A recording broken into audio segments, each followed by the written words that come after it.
So I'm going to be making a pound of caramel malt as well as the pale malt out of this 2-row barley, because I'm thinking the 2-row would be more suitable for the caramel malt just because of the lower protein content than the 6-row. Just want to show you the difference between the 2-row barley and the 6-row. I've been malting this 2-row barley, this 5 pounds that I have, and one thing you notice right away is that the kernels are actually plumper, bigger, and there's a lot less rootlet growth. Now if you look at this kernel right here, that acrospire is at least 75% of the length of the grain, but the rootlets are only maybe the length of the grain, maybe even shorter. Not a lot of rootlets there. Whereas the 6-row, the rootlets would have been quite a bit longer. Most of the rootlets on the 6-row ended up being, 1.5 to twice the length of the grain. Now, this 2-row caramel malt I've done a little differently. Basically, I had it stewing at 122 degrees in the pot for 12 hours, and then 3 hours at about 150, 160 degrees, and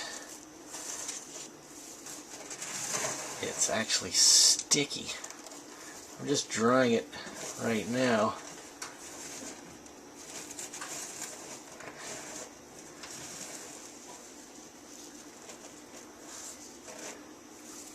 And I'm drying it at 175 degrees. And look at that. I can feel it even sticky on my fingers.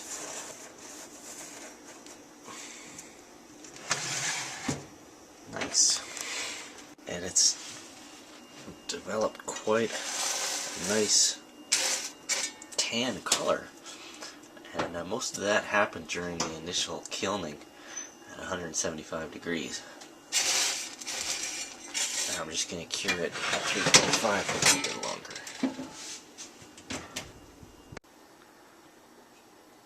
It doesn't look like any caramel malt I've seen before. And here's my pale malt. The rest of the pale malt that just came out of the oven. This is the same 2-row barley. And here's the caramel. Okay, here's just a little comparison. I'm trying to figure out what I made here. Here's the caramel malt I just made with this sort of uniform brown color. And then here's the caramel malt that's 120 lava bond. As you can see, it's quite a bit different. Although the caramel malt from the store-bought is darker on the inside, whereas mine's got a sort of darker brown on the outside, but it's lighter on the inside. Here is a chocolate malt, which is a slightly darker brown, but same sort of uniform brown. And then here's the special B malt. I just brought this one out just to do a flavor comparison. I would say that the malt that I just made is a lot closer in flavor to the caramel malt that's 120 lava bond. The special B definitely has that distinct licorice flavor to it, which I have no idea how they get. Would like to know. And then the chocolate malt definitely has that sort of slight acrid flavor to it, which the malt that I just made doesn't have. Well, I shouldn't say that. It actually has a hint of it, a little more so than the caramel, the 120 lava bond caramel. Anyway, it's the